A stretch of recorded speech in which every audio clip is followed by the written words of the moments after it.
Different parts of Airbus aircraft are transported using this famous Belgian cargo plane. But think about the world's biggest passenger plane, the Airbus A380. Its joint parts can't be transported by any regular airplane. That's because no cargo plane has been built yet that can fit this massive aircraft inside. So, how do they get the A380 parts made all over Europe to the Airbus assembly unit? Viewers, Airbus is a European aircraft manufacturing company, builds 1,000 planes every year and delivers them to airlines all over the world. That breaks down to about 3 new planes being made every single day. Airbus, for example, has to assemble 3 new planes daily, which is an incredible challenge. So how exactly are these planes built? That's a whole other story. But how do the different parts of these planes, made all across Europe, get shipped to Toulouse in France, where Airbus's main assembly unit is located? Airbus's logistics system uses sea, rivers, and land transport to make it all happen. It's known as the most complex transport network in the world, connecting right up to the sky. Its parts are made across different European countries and then brought together in one place to build a big, beautiful airplane. This isn't just any ordinary task. It's the result of decades of unmatched engineering and logistics planning. Back in the 1960s, major European countries like France, Germany, Spain, and the UK came together with a new vision to take on the American aircraft manufacturer Boeing. Their goal was to create an alliance that could build large commercial airplanes. Sure. But the biggest issue with this partnership was that Airbus has 11 production sites spread across different countries in Europe. Each site has its own special expertise and makes a specific section. For example, the tail section is made in Hamburg, Germany. The central compartment and nose section are made in Saint-Nazaire, France. Wings are built in Broughton, England, while the tail is also produced in Cadiz, Spain. Once all these factories finish making their respective parts, a whole new challenge begins because football field-sized parts are sent to the French city of Toulouse, where Airbus has its assembly unit. In the beginning, when the demand for Airbus planes was low, they used trucks and ships to transport the parts. It was a slow process, and deliveries would take months. But as demand grew, waiting for months started holding the company's growth back, especially since they needed to build 3 planes a day. To solve this problem, Airbus came up with a new and brilliant solution. There's a whale found in the Arctic Ocean whose sound echoes so loudly that it sounds like a song. This whale is called the Beluga whale. In 1994, Airbus got inspired by this whale's shape and made a new plane, naming it the Beluga. The plane was designed solely to transport big and heavy airplane parts. The Beluga has special features that regular cargo planes don't have. When it comes to size and capacity, the Beluga is 56 meters or 184 feet long. That's even longer than an Olympic swimming pool. Its height is 17 meters or 56 feet, which makes it like a 7-story building. The taller the building, the more cargo space it has inside, enough to easily fit 182 Suzuki Altos. When it comes to the loading system, the coolest feature is the nose section that lifts up like a car's bonnet. This makes loading and unloading ship parts super easy. A wing pair from an Airbus A380, which is about 32 meters long, fits comfortably inside the Beluga's large fuselage.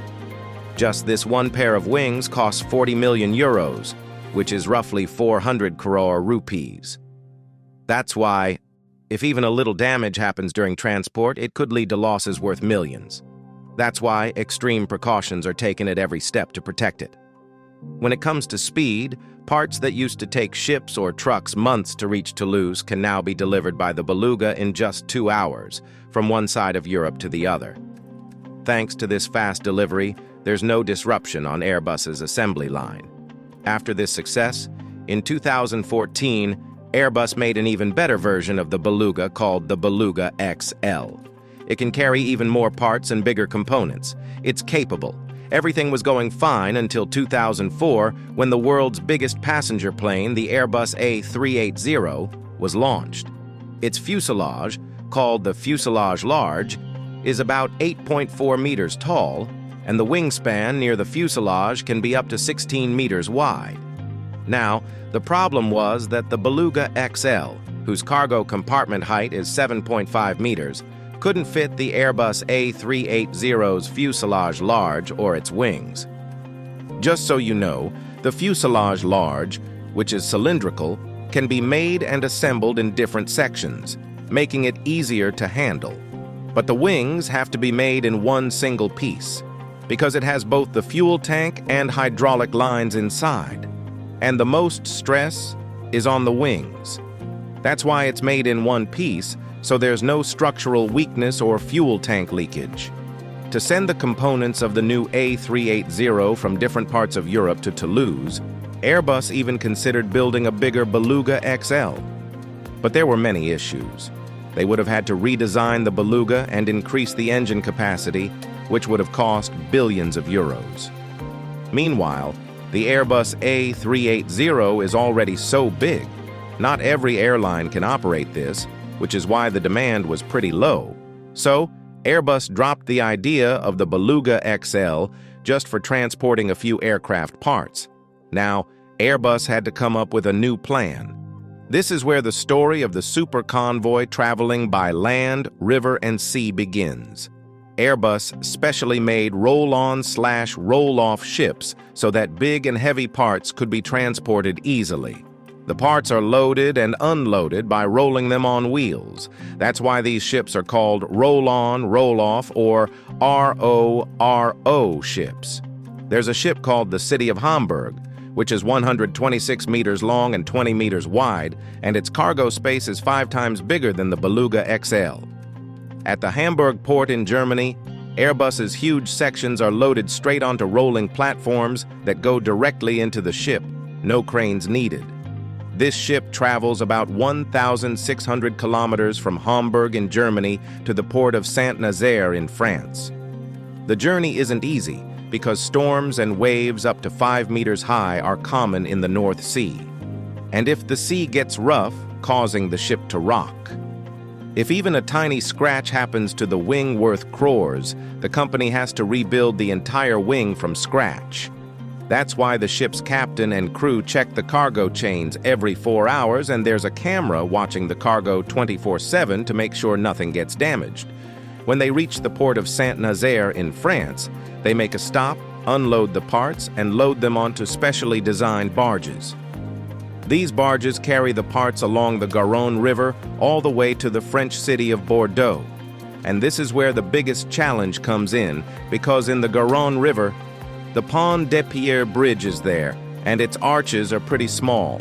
This 500-meter-long bridge was built back in 1810, and the arches aren't all the same size. Out of them, only arch number 9 is 19 meters wide. Barges can pass through there, but there's just a few inches of space on either side. So the width issue is sorted, but the height of the arches depends on the water level. This part of the Garonne River is about 60 kilometers from the Atlantic Ocean, but the water level still depends on the ocean tides. Normally, the water level here is quite high, and barges can't pass through these arches. But every 12 hours, the captain gets just a 3-minute window of opportunity when the tide drops. If they miss this chance, the entire convoy has to wait for 12 hours, causing the whole Airbus schedule to get delayed. To solve this problem, adjustable platforms were installed on the barges so they could pass through the arches, even during low tide without any issues. It was a small part of the logistics, but a really important one. It was a lot. So far, you've learned about sea and river journeys. Now, let's move on to the land journey because Bordeaux is still 250 kilometers away from Toulouse. This trip starts with a 50-meter-long super truck. Each truck has a 650 horsepower engine and 96 wheels. These super trucks carry Airbus parts to the assembly unit in Toulouse. But this job isn't without its challenges. To avoid traffic, the entire convoy only moves at night. At night, on highways and through cities, the roads get shut down. A team of about 40 people, including police, escort cars, and engineers, accompanies the convoy. The trickiest part of this convoy is getting through the roundabouts and tight corners of small towns. A wing hanging about 15 meters behind the truck often passes just inches away from lampposts, trees, and roofs. Finally, when these parts reach the assembly unit in Toulouse, thanks to the high-tech systems there, they get assembled within just a few hours. The A380, which is the world's biggest passenger plane, uses over 19,000 rivets just to join its fuselage parts. More than 4,000 rivets are used to connect the wings to the fuselage. After adding the engines, electronics, interiors, and paint, the plane is finally ready for delivery. It takes about 9 months to complete an A380, from making its various parts to transporting and assembling them. So far, only 251 Airbus A380's have been built because not every airline can afford to operate one. Pretty amazing, right? Usually, about 50% of these units belong to Emirates Airlines alone. This plane can carry 850 passengers at once. Its takeoff weight is around 575,000 kilograms, which is roughly the combined weight of 300 SUVs. When it comes to the price, an A380 costs about $445 million. For that price, you could buy 5 Boeing 737s. So next time you travel on an Airbus, you'll definitely know the passion and teamwork that went into building it and how it was transported through all sorts of challenges. Hopefully. You all like and share this video. Thanks so much for your loving comments. See you in the next awesome video.